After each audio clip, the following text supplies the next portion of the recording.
Today, we're not just talking about female relationships.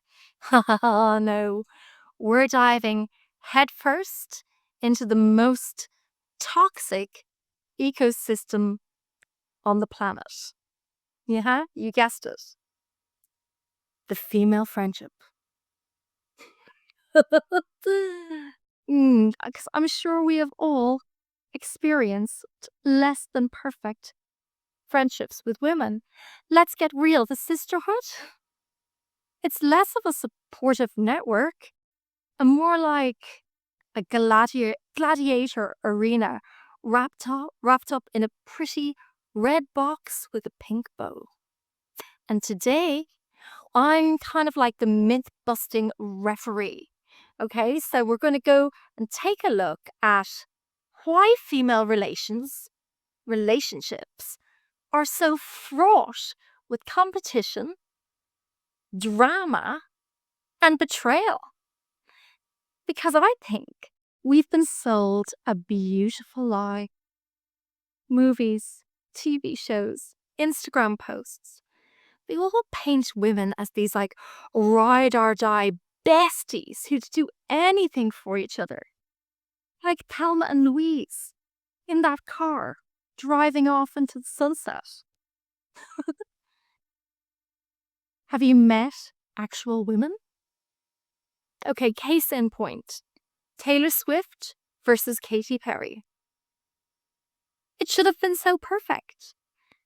So, two pop princesses turned what should have been like this powerhouse friendship into a geopolitical level conflict. Stolen backup dancers, shady tweets, passive aggressive songs. It was like the Cold War, but with sequins, lip gloss, and sky high stilettos. And here's the sad thing. This isn't actually unique. It's the norm. Women's friendships, especially in competitive environments, often become battlefields. Think about it. Men's friendships, they're like a football. They could get kicked around. Women's friendships, like a delicate glass of champagne. Drop it, and it's broken forever. So let me tell you about my friend Sue. Sue was quick-witted, funny, and clever enough to charm the socks off anyone. But Sue was also a masterclass in domination disguised as friendship. We met in my 20s. I was different then. And it was a time that I was just figuring out who I wanted to be in this big, chaotic world. And Sue, she had all the answers. Or so she made me think. But yes, she had this uncanny ability to compliment and criticize me in exactly the same sentence. No one could do it quite like Sue. You have great fashion sense. I mean, really, you know how to dress to disguise your weight. Or, of course, I'll help you prep with your job interview, but let's be real, darling. You're not exactly intellectual journalist material now, are you? As a spoiler alert, I got the job, and when I told her, she congratulated me through gritted teeth. She was livid, and I was supposed to be her best friend.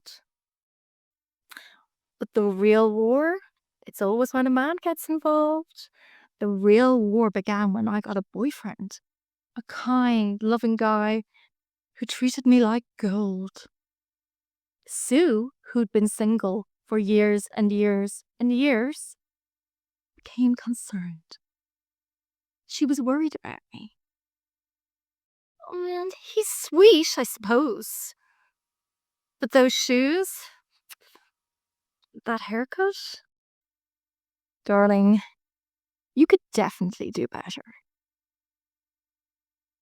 Turns out Sue's idea of better was her. Because while she was critiquing him to my face, behind my back, she was sending him full-on flirty texts that were so suggestive. Honestly, the audacity was practically dripping off the screen. But Sue's betrayal was just something I hadn't expected. Sue wasn't just a frenemy, she was an emotional black hole. I'm sure you can relate. We all have a friend like this. Late night phone calls, subtle digs disguised as jokes, constant need for attention. It was exhausting. But here's the thing. I didn't stay small. I walked away. And let me tell you, nothing feels as good as reclaiming your peace. Nothing feels as good. And just saying goodbye, or actually just leaving, no texts, no explanation. So let's also talk about Paris Hilton and Lindsay Lohan. Their infamous night out started with exclusion, escalated into paparazzi drama, and became reality TV fodder. Paris and Lindsay, they were the queens, the undisputed queens of publicly throwing each other under the bus. And years later, when they're grown women, when they reconnected with polite congratulations and no bad vibes, we all nodded because, let's be honest, when it comes to female friendships, some wounds never truly heal because female friendship runs so deep in a way that men will never understand. But okay, let's talk about the psychology of female competition because that is what we're doing. We're competing with each other. So why do women so often treat each other like rivals in high-stake Hunger Games? I guess it's evolution, and it's a mix of, cultural pressures as well.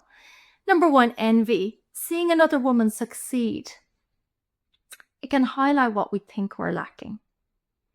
And that can make some women crazy. 2, systematic conditioning. Because society pits women against each other. Because there's limited opportunities, unrealistic beauty standards, and particularly for jobs, we feel like we need to compete. And then, of course, evolutionary biology.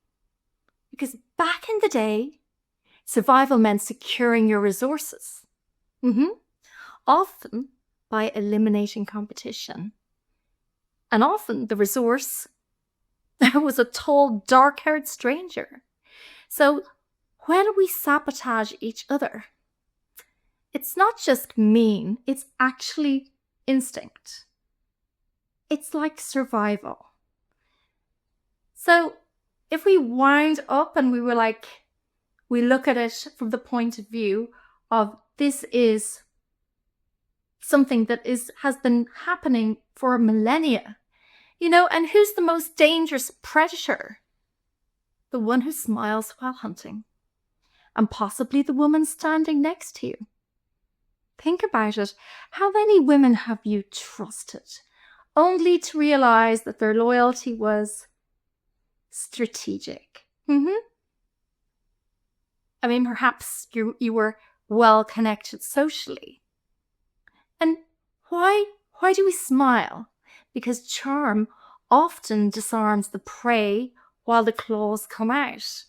Often the bitchy comment or the aggression is done with a beautiful smile, because women are great at that. But honestly, this is not about villainizing women. I have amazing friends. I feel so very lucky. But it's about understanding why some women can be aggressive. And your biggest threat isn't the man in the boardroom. No, it's the woman standing smiling beside you in the seat. Because this is crucial. I've always believed that your greatest power lies in compassion and self-protection. So let's wind up by looking at 10 signs that you're in a competitive friendship, okay? Because I used to have friends like this, and these are the warning signs. They constantly compare their achievements to yours. Their compliments always come with subtle digs, and they're more supportive. Oh, they're more supportive when you're struggling. They don't really like it when you're succeeding, do they? No. They downplay your successes like they're absolutely nothing. And then they criticize your life choices, your relationships, your jobs, your outfits, with a helpful, concerned tone. And they imitate you in weird ways. Your style, your speech, your hobbies. I've met one or two women like this. I think it's crazy. But it's the kind of woman that's very quick to share your secrets with others. And then they'll ghost you when something really good happens in your life. They don't want to hear it. They're not interested. They also dominate conversations, turning everything back to themselves. And they have a track record of sabotaging other friendships. I think you probably have somebody in mind as I'm telling you the warning signs. Because honestly, the only way to protect ourselves from competitive females is to start making very clear boundaries. Because your greatest power, it isn't competing. No. Your greatest power is understanding the game. Because this isn't about, I haven't created a video about creating division. No, this is about real connection, away from the schoolyard. This is about navigating the beautifully complex landscape of female relationships.